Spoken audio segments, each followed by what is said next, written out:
مريم الدباغ، أهلا وسهلا. هل تقبلين أن أقدم لك ولأعزائنا المشاهدين الأكارم قصة عن الحجاب؟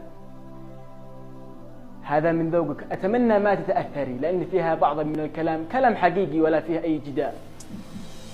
جاء الشيطان إلى فتاة ترتدي الحجاب فقال لها: ما هذه الثياب وأنت لا زلت في عمر الشباب؟ ومن هذا الذي سوف يتزوجك وأنت متخفية بكل هذه الأثواب؟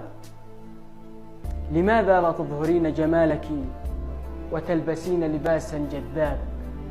صدقيني سوف تأخذين كل الألباب ويكثر من حولك الأصدقاء والأحباب بدلا فيما أنت فيها من اكتئاب.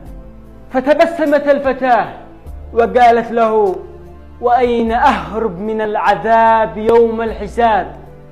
فأنا هدفي ليس أن أكون مثيرة للإعجاب، وليس أن يكثر من حول الذئاب، بل هدفي أن أرضي ربي ويخصني بالثواب. أما الزواج فهو نصيب ومكتوب من الله الوهاب. فأغلقت على الشيطان كل الأبواب.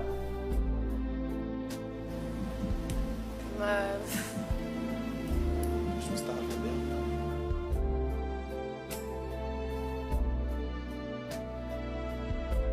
والله أنا تفاجئت، ما أعرفش وين نجاوب.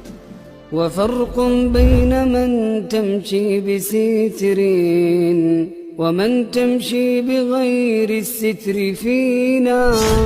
عباءتها على الرأس ارتياح لعين الناظرين الصالحين، لعين الناظرين الصالحين. يراها الناس جوهرة وتبقى كلؤلؤة بعين الناظرين، ولم تبرز مفاتنها بيوم لأن النار مثوى الخاسرين، لأن النار مثوى الخاسرين.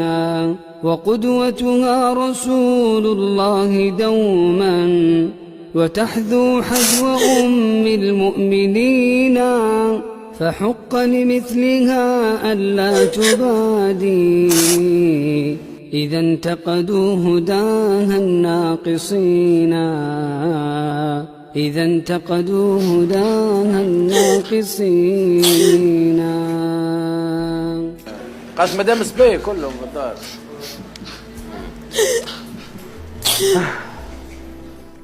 أنا آسف ولكن هذه هي الحقيقة. مالي ما زلت حاب تجاوب على الأسئلة ولا إيزي؟